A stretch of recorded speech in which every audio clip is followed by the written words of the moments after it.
Hammers out, one movie on deck. Tom Hanks at the forefront, Clint Eastwood directing, and this was the heroic story we saw in the news many years ago. Oh yeah, captivated the world. 86-year-old Clint Eastwood, his 35th feature film.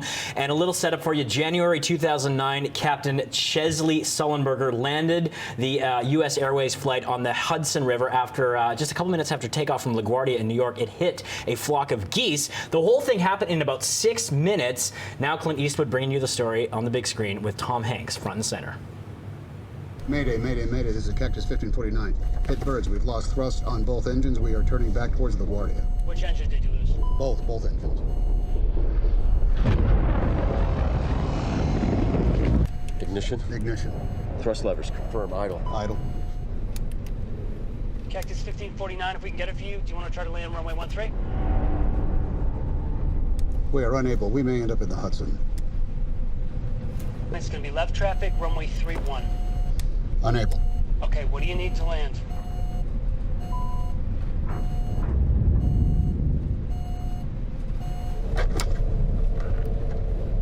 This is the captain. Brace for impact. This just in. Brace for impact.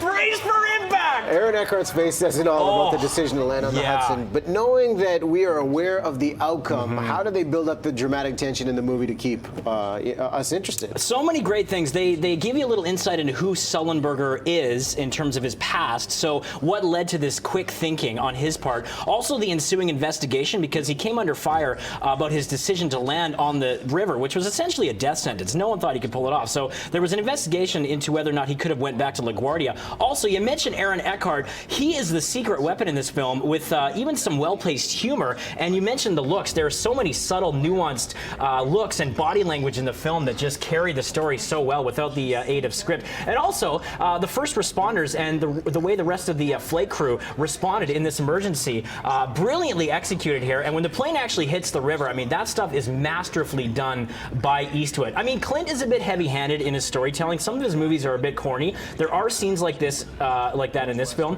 And because of the reliance on visual effects, some of the scenes with the plane, I have to admit, looked a little bit animated. But the really gripping stuff is this stuff inside the plane, inside the cockpit, all kinds of harrowing moments, just, I thought, captured brilliantly.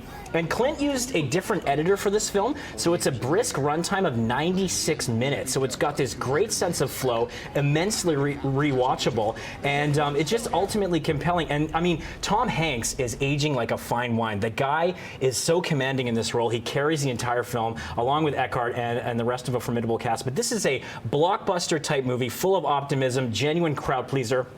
And it was shot on IMAX for a reason. See it on the biggest screen possible. How many hammers with this enthusiasm? 4 out of 5! 4 out of 5. There you go. Interesting fact, too, they used some of the actual responders on the day of the event in the movie. And I thought that was fascinating to give back to the authenticity of the story. So 4 hammers, Thor spoken.